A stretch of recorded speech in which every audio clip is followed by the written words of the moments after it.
Every one of us uses transportation in our daily living, like for traveling to work, school, to go to shopping, or to visit your friends. So, what is transportation? Transportation is defined as the movement of people and goods to meet the basic needs of society that require mobility and access. So, yung transportation is yung nag-provide ng mechanism for the exchange of goods, people, at pati na rin yung mga information and para mapaunlad yung ekonomiya ng ating society. So before we proceed to the importance of transportation, so ano nga ba yung first ever transport? Obviously, the first form of transport was of course the human foot. Ang tanging mode of travel lang ng mga tao noon was to walk. And eventually, they learned to use animals for transport tulad ng kabayo and donkeys. Hanggang sa na-invent nga yung wheel, nagkaroon tayo ng mga wheels on cart, riverboats, steam-powered railway train, bicycle, airship, cars, and marami pang iba. So ayun na nga, nagkaroon tayo ng iba't ibang transportasyon and makikita naman talaga natin kung gaano kahalaga yung transportation sa panahon natin ngayon. So ano nga ba ang kalagahan nito? First, it enhances standard of living. So now, possible na tayong makapag-travel or migrate to places where there is job opportunities. So, nabibigyan natin ng magandang buhay yung ating family dahil sa pagtatrabaho sa ibang lugar tulad sa Manila o kaya naman ay sa ibang bansa. Next, it helps in creation of employment. Halimbawa na lamang is yung mga tricycle driver dito sa atin. Yung ilan sa kanila is hirap makakuha ng magandang trabaho kaya ang tendency is yung iba sa kanila is naga-tricycle na lang para kahit papaano ay makapag-provide sila sa kanilang pamilya.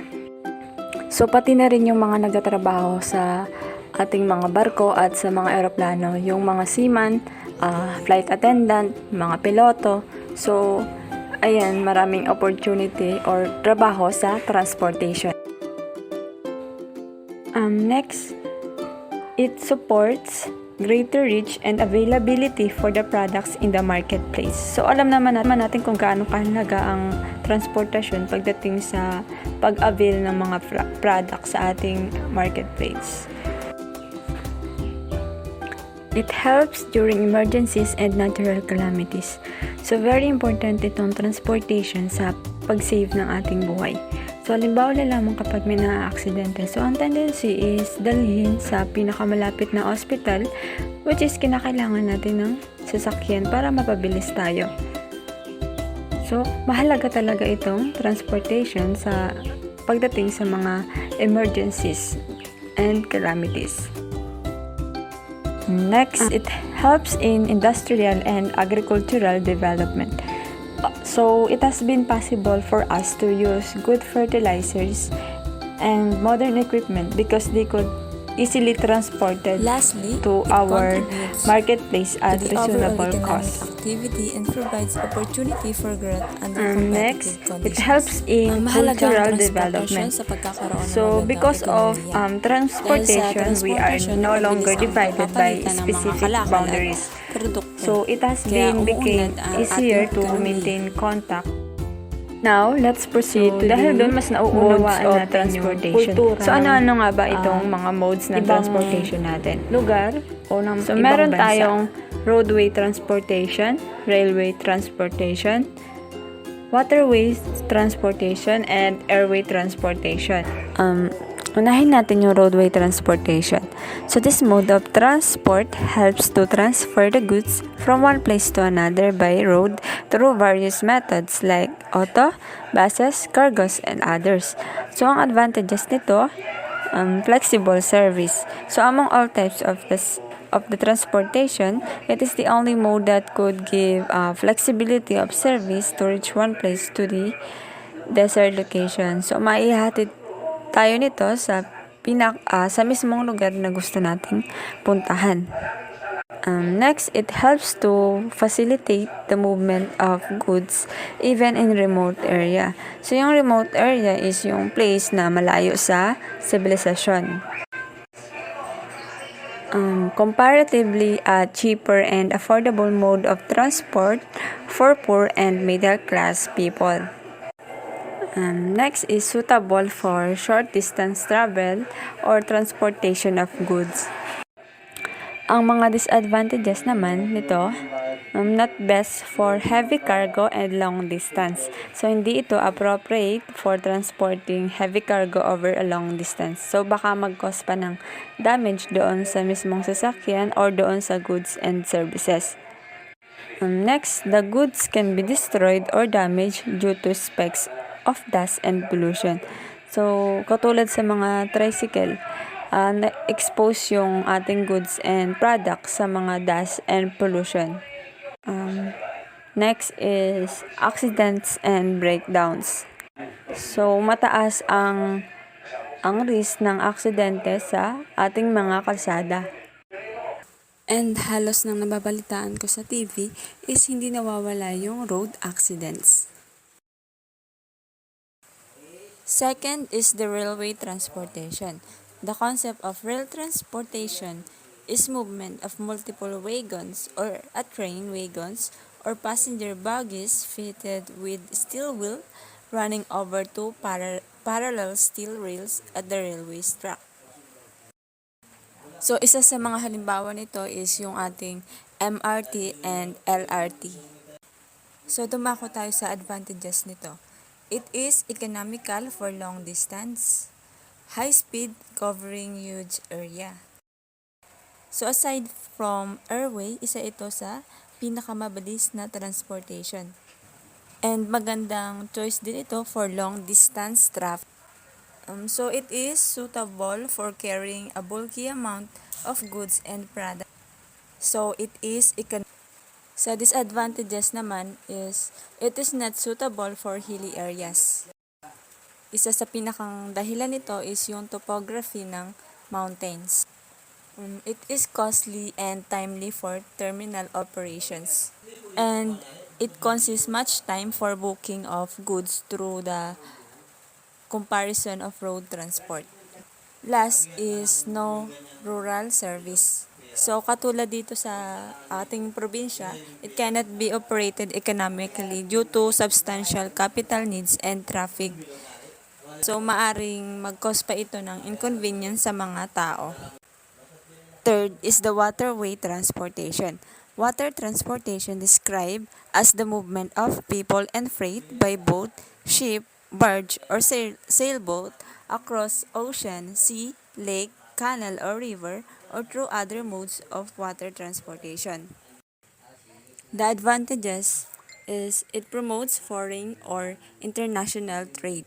So, majority sa ating mga produkto is isinasakay sa mga sasakyang pandagat para dalhin o makipagpalitan sa ibang lugar o sa ibang bansa. Can easily carry a huge amount of goods. So, dito pwede nating isakay yung mga mabibigat na mga bagahe o produkto. So, pwede natin ditong isakay yung mga vehicles ng road transportation, katulad ng kotse, ng tricycle. The disadvantages are the following. Performance is affected by seasonal variation. So, yung flights are subjected to weather condition. Halimbawa na lamang kapag may bagyo or low pressure. So, sinususpend yung biyahe para maiwasan yung possible risk of accidents. So, it is the slowest mode of transport and time-consuming. So, kapag sumakay ka ng barko is may experience mo talaga na mabagal and matagal talaga yung biyahe. The last mode of transportation is the airway transportation. Air transport allows people from different countries to cross international boundaries and travel other countries for personal, business, medical, and tourism purposes. The advantages are the following: rapid speed and comfortable travel. So, among all the modes of transportation, air transportation is the fastest mode of transportation. It supports global trade and boosts productivity across the global economy. Sa disadvantages naman nito is very expensive. So, napakamahal ng pamasahe dito kaya ang nakaka-afford lang nito is yung mga may kaya or yung mayayaman. So, katulad kong mahirap is hindi ko rin afford yung pamasahe dito. So, next is specialized skills needed. So, kinakailangan talaga na ang magdadrive nito is yung may knowledge and skills kung paano ito i-operate. Last is unreliable and uncertain. So, it is not reliable because it is controlled by weather condition. So, maaaring madelay yung nakabook na flight kapag nagkaroon ng mga uncertainties. So, tapos na tayo sa mga modes ng transportation. Let's move forward to the highway development and planning. Highway planning involves the estimation of current and future traffic volumes on a road network. It involves the assessment of the length of road required for a given area, which may be a city, district, a state, or a country. Highway and transportation planning can be described as a process of making decisions which concerns the future of a given transport system. Ang objective ng highway and development planning, una, planning a highway network to ensure the safe, efficient, and quick movement of people and products. Second, keeping the overall cost of road development and maintenance in the network to a minimum. Next, future development planning and expected traffic needs for a certain design period. Next, road development plans should be paced based on utility and relevance as well as financial resources. And yung last is developing a finance mechanism that is cost and benefit compatible. So may mga factors na nakakaapekto sa pagpaplano o pagpropose ng mga bagong highway, and it will be based on a careful consideration of the following factors. So when it comes to financial consideration, dito nakapaloob yung financial aspects such as the sources of funding, yung mga revenue from taxes sa mga vehicles. So when it comes to financial consideration, so dito kinukonsider natin yung mga various financial aspects such as the sources of funding and yung estimated revenue from taxes on vehicles. So nakakaapekto yung financial aspects sa pagpaplano ng mga highways. So maaaring hindi maging successful yung isang project kapag kinulang sa pondo. In terms of economic consideration naman, halimbawa is sa pagpili ng alignment ng isang highway. So kailangan natin ng dalawa o higit pang alternative routes, and kailangan natin na i-examine yung kanilang kabuuang cost and pati na rin yung maintenance cost over design period. So, kapag pinag-compare natin sila, yung mga alternatives, so yung route na may pinaka-best economy is yung pipiliin natin. Sa political and administrative consideration naman, so yung highway planning is affected because the government authorities are the ones who implement and decide on which to prioritize. So, minsan may pagkakataon na dinidiktahan ng politicians yung mga engineers kung ano yung dapat gawin. Setting aside even economic consideration. Last is the technical consideration. So, it involves the consideration of land or soil to be used to meet the reliability of a highway project. Last is the technical consideration. So, kinukonsider natin yung mga technical issues to successfully complete a project.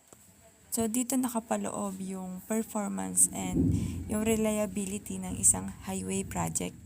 So, tingin ko isa sa mga halimbawa nito is yung pag-consider natin sa mga land and soil na gagamitin natin. So, okay na kailangan nating pag-aralan yung pagtatayuan natin ng mga roads and highways. And that's all for today. Thank you for watching and listening to my video.